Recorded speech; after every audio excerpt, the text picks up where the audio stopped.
Welcome to the class 8 आपकी व्याकरण की बुक व्याकरण नीति से आज हम चैप्टर 8 सर्वनाम को पढ़ेंगे। बच्चों, मैं कुछ वाक्य पढ़ रही हूँ और इनमें कुछ शब्द रेखांकित भी हैं। आप उनको ध्यान से देखेंगे और फिर जानेंगे कि इसमें हम क्या जानना चाह रहे हैं। रमेश, मनोज, तुम अपने कुत्ते के साथ शतरंज खेल रहे हो। मैं हैरान हूँ कि कोई कुत्ता इतना चतुर भी हो सकता है। इसका खेल तो देखने लायक है। मनोज, अरे यह इतना चतुर भी नहीं है। पिछली 5 बार में यह 2-3 बार मुझसे हार चुका है। तुम जान गए ना यह कितना होशियार है। रमेश, हाँ तुम ठीक कह रहे हो। अभी यह सुबह सुबह तुम्हें घुमाने भी नहीं ले जा पाता है। दोनों हंसते हैं। बच्चों, ये ऊपर जो है मनोज और रमेश, इन दोनों के बीच में संवाद है। संवाद कहते हैं आपसी बातचीत को। इसमें कुछ शब्द ऐसे हैं जो नाम के स्थान पर प्रयोग किए गए हैं। जैसे रमेश अपने लिए मैं शब्द का प्रयोग करता है, मित्र के लिए तुम शब्द का प्रयोग करता है और कुत्ते के लिए इसका शब्द का प्रयोग करता है। इसी तरह से मनोज अपने लिए मुझ शब्द का प्रयोग करता है और मित्र के लिए तुम, कुत्ते के लिए यह। संज्ञा के स्थान पर प्रयोग में आने वाले इन शब्दों को सर्वनाम कहा जाता है।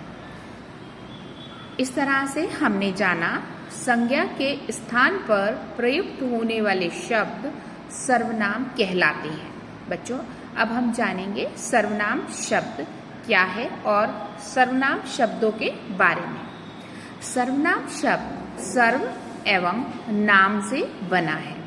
सर्व अर्थात सब तथा नाम, यानी कि सर्वनाम का अभिप्राय ऐसे नाम से है जो सबके बदले में बोला जा सकता है। जैसे मैं, अगर मैं बोल रही हूँ तो मैं अपने नाम के स्थान पर मैं बोलूँगी। अगर आप बोल रहे हैं तो आप अपने नाम के स्थान पर मैं बोलेंगे।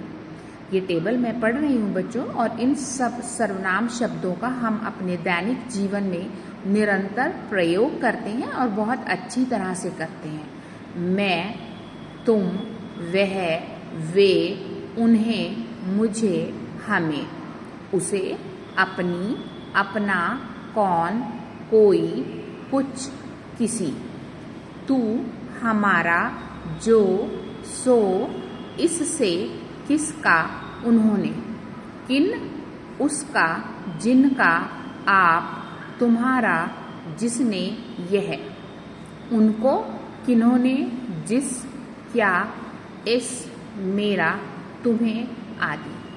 अब बच्चों, सर्वनाम के प्रयोग से होता क्या है? वास्तव में सर्वनाम शब्दों के प्रयोग से वाक्य रोचक और प्रभावशाली हो जाता है। संज्ञा की आवृत्ति तथ्य की रोचकता पर विपरीत प्रभाव डालती है। मान लीजिए मैं ऐसे बोल रही हूँ, अल्पना पढ़ाती है।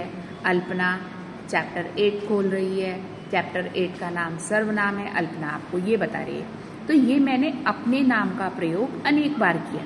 लेकिन जब हम इसे सर्वनाम शब्दों के साथ बोलते हैं, एक बार यह नाम का प्रयोग करने के बाद मैं अपने लिए मैं का प्रयोग करती हूँ, तो हमारे वाक्य सही हो जाते हैं और संज्ञा की आवृत्ति खत्म हो जाती है। इसको हम एक उदाहरण से जानेंगे। महिमा ने महिमा के बस्ते को खोला और महिमा की कॉपी निकाली।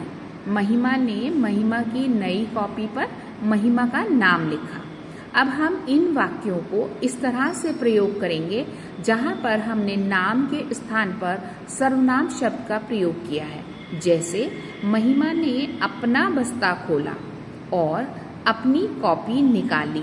उसने अपनी नई कॉपी पर अपना नाम लिखा।